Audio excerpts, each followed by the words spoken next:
మరి బయటకు వచ్చిన తర్వాత మీరు బయటకు వచ్చిన తర్వాత ఇతర రాజకీయ పార్టీలతో ఏమన్నా తిరిగారా అంటే ఈ వేరే రాజకీయ పార్టీలు అయితే మీరు ఇన్ని రోజులు అంటే టీఆర్ఎస్ వ్యవస్థాపకులు మీరు ఒకరయ్యి కేసీఆర్ గారిని వ్యతిరేకించి బయటకు వచ్చారు కదా ఈరోజు బిఎల్ఎఫ్ బహుజన్ లెఫ్ట్ ఫ్రంట్ పార్టీకి ట్రెజరర్గా ఉన్నారు అంటే కేసీఆర్ గారిని గద్దె దింపడమే లక్ష్యంగా దాదాపు 25 పార్టీలు ఏకతాటి మీద బిఎల్ఎఫ్గా ఏర్పాటయ్యాయి కదా ఈరోజు అంత అవసరం ఉందంటారా కేసీఆర్ గారిని గద్దె దింపడము దానికోసం ఇంతమంది కలిసి ఈ ప్రాంతీయ మరొక పార్టీ ఏర్పాటు కావడం అనేది అంత అవసరం ఉందంటారా తెలంగాణలో? నేను దానికి ఒక సమాధానం నేను మీకు చెప్తాను. ఒకవేళ మీరేమైనా తప్పు చేస్తే దానికి సరే మీరే చేసుకోవాలి కదా,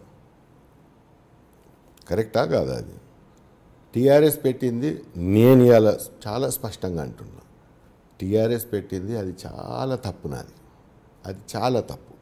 ఒక కుటుంబ పరిపాలనకు నేను ఒక కారణమయ్యాను. ఆ తప్పు చేసిన దానికి ఎవరు సరి చేసుకోవాలి? నేనే సరి చేసుకోవాలి కదా.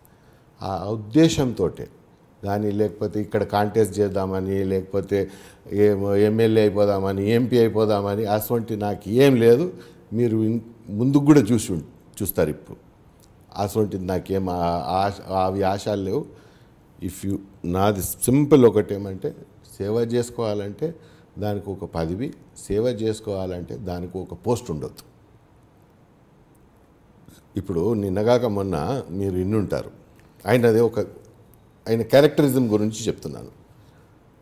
తెలంగాణ వచ్చిన ముందు పాపం కోదండరాం గారిని ఒక్కసారి ఒక పబ్లిక్ మీటింగ్లో ఇట్లా 4 కోట్ల ప్రజల ఆకాంక్ష అంటాడా?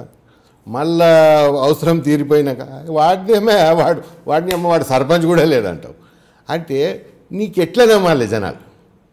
ఇప్పుడు చెప్పుకునేందుకు నేను మొదలు పెడితే నేను చెప్పినా కాదు, టైం చాలదు. ఒక చిన్నగా అంటాను నేను.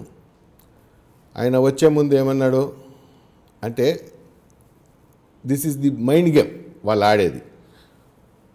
ఆయన ఏమంటాడు వచ్చే ముందు, ఒక ఎస్సీని చీఫ్ మినిస్టర్ చేస్తా అంటాడు. ఎస్సీని చీఫ్ మినిస్టర్ చేస్తా అన్నాడు. ఏమైంది? అది 12% రిజర్వేషన్ ముస్లిమ్స్లో ఇస్తా అన్నాడు. ఆ 12% రాదని ఆయనకు కూడా తెలుసు. కరీంనగర్ని లండన్ చేస్తాను, హైదరాబాద్ చుట్టుపక్కల మొత్తం 60 స్టోరీస్ బిల్డింగ్ చేస్తాను, ఓల్డ్ సిటీని అది చేస్తానన్నాడు. ఏది టర్కీ అయిపోతుంది ఓల్డ్ సిటీ అన్నాడు. ఇవన్నీ చెప్పుకునేటందుకు, చేసేటందుకు ఏం లేదు. ఒక్కటి యాది పెట్టుకోండి, చెప్పేటోడు చేయడు, చేసేటోడు వాగడు. మీరు ఇంత చెప్తున్నారు, ఓకే.